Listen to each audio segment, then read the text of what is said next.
Evan Bayh is the senator from Indiana. He's a Democrat, known as a quote-unquote centrist. I think his whole career has been structured around how to suck lobbyist money out most effectively. Doesn't really care, Democrat, Republican, policies, not, progressive or otherwise, who cares, right? And, we've told you the stories before about how he's surrounded by a phalanx of lobbyists, and his wife is on so many different boards, including health insurance company boards. The Bayh family makes millions off of, and then surprisingly, he was in favor of protecting health insurance corporations during healthcare reform. Who could have seen that coming? So I am no fan of Evan Bayh. Let's be clear about that, okay? Now, the Democrats are in a panic, though, because it's Indiana, that's a swing state, and without an established Democrat like Evan Bayh, especially in this political climate, they're worried to death that they're going to lose that seat, and that's going to go to a Republican. Now, one, I'm not so sure that's true. I think that there's some chance that a Democrat who is not an incumbent might be in a better position. Now, look, I'm not naive. Don't get me wrong. At this current point, it looks like the Republican nominee is going to be Dan Coats, a former senator from Indiana. He had retired, and he's trying to make a comeback. And if matched up against Evan Bayh, the current polls apparently had Bayh leading by 20 points. The flip side is Martha Coakley was leading by 20, 30 points before Scott Brown caught up and passed her. Now, Dan Coats is not a Scott Brown. Scott Brown is like an empty slate. Nobody knows a thing about him. Dan Coats is a well-known quantity, and he's been, you want to talk about lobbyists, he's been working for the lobbying industry in general for a long time in Washington. He's buried up to his neck in special interests.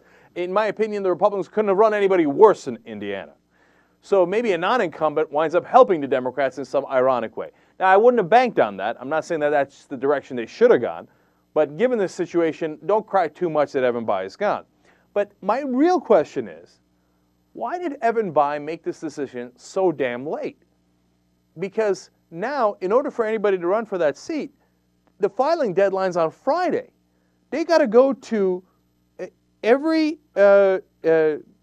district, congressional district in Indiana, and collect 500 signatures to properly certify a candidacy. They're talking about Brad Ellsworth, who's a blue dog Democrat in the House, trying to take that seat as a senator. That maybe that's the consideration they're having. But it's so damn late that it's not clear that anybody else would have a chance, would have enough organization, would have enough money, would be able to muster up enough ground troops right away to be able to get those signatures. I mean, either Evan Bayh is, wants to help someone like Brad Ellsworth and had already talked to him and had already set this up and did this so late that only he could compete effectively in that race. And then they plant Ellsworth's name in there and they go, oh, well, that's your only choice, right? And remember, he's a blue dog Democrat. You know what that usually means, right? That usually means you pretend to be centrist while taking corporate money. Or Evan Bayh is so, pissed or indifferent to the Democratic Party that he thought, well, let me leave as late as possible so that they have no chance of fielding almost anyone to effectively run in that seat. Either way, he did not do the Democrats any favors by doing his resignation in the manner that he did that. Surprising that Evan Bayh winds up hurting the Democratic Party again on his way out. So we'll see if Ellsworth can wind up mustering up the forces, et cetera, to be able to do this by Friday. We'll see if it's him. We'll see if it's somebody else. Now, if we had more time, what I would have loved is a real progressive candidate.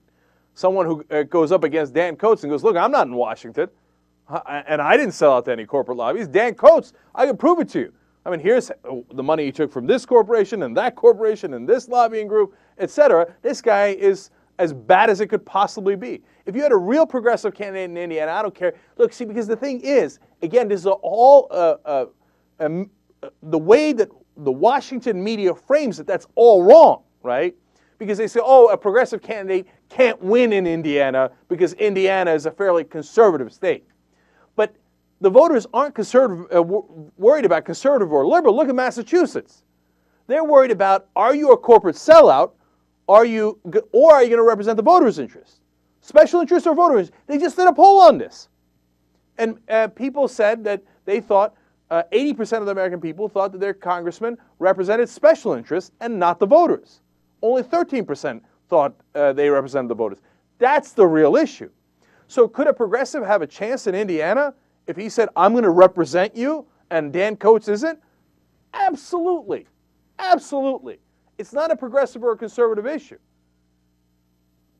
But instead, of course, what they will do is probably pick someone who's a blue dog Democrat who has a long history of selling out to corporate America, and then he won't be able to run effectively against Dan Coates because he's just as guilty as Dan Coates is, or not quite as guilty, but almost. And then when they lose the seat, their conclusion will be, damn it, we should have ran further to the right. And all of that brought to you by Evan Bayh. Thanks, Evan. We really appreciate it.